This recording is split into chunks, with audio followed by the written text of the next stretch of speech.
สบายดีทุกคนมื้อนี้มาสอนมีการมาเก็บของเนาะบรรยากาศดีนี่ลมตลอดปีเลยเนาะอากาศดีก็เลยว่าพาได้มาก็เลยมาถ่ายภาพบรรยากาศน้ำของช่วงเดือน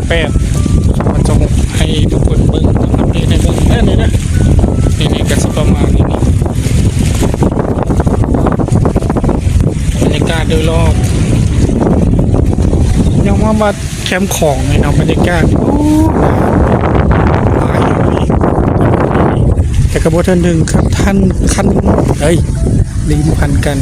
แต่กระโบถึงขั้นว่าน้ำจะท่วมเนาะยังหลายอยู่อาจจะพาทุกคนมาเบิ้งขีดหมายน้ำกัน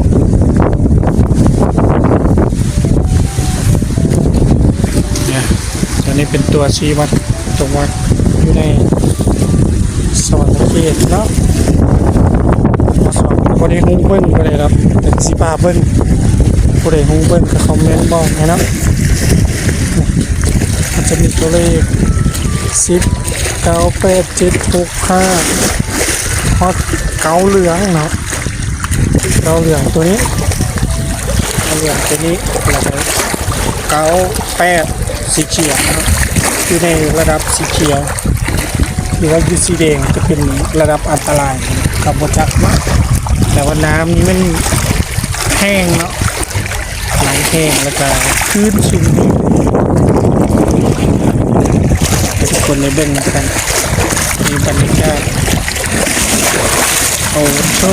เปียกหมด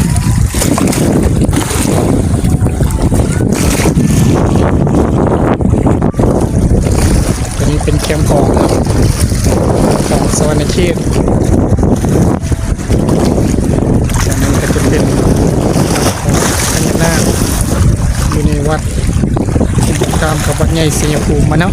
ตัวนี้เป็นท่าน้ำที่จะวัดนี่แหละเป็นของตัวแทกน้ำสิประมาณนี้เนาะอยู่ในยังบริห้องเล็กเกาสีเหลืองยังบริห้องเล็กเกาสีเหลือง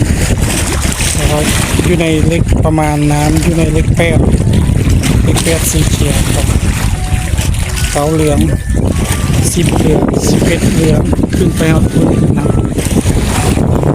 การสิประมาณน้ำพินิกาจังแล้วเนาะเดือนต่อไปแต่ว่าอยู่ในเดือนนี้แล้วมันยังปกติอยู่น้ำสวรรค์เขตครับอยู่ตัวเมืองนครไทยสวรรค์การมาฝากทุกคนเด้อมาบรรลุเย็นแห้งล้มตลอดปีตลอดบรรยากาศที่ดีแคมป์ของสวรรค์เขต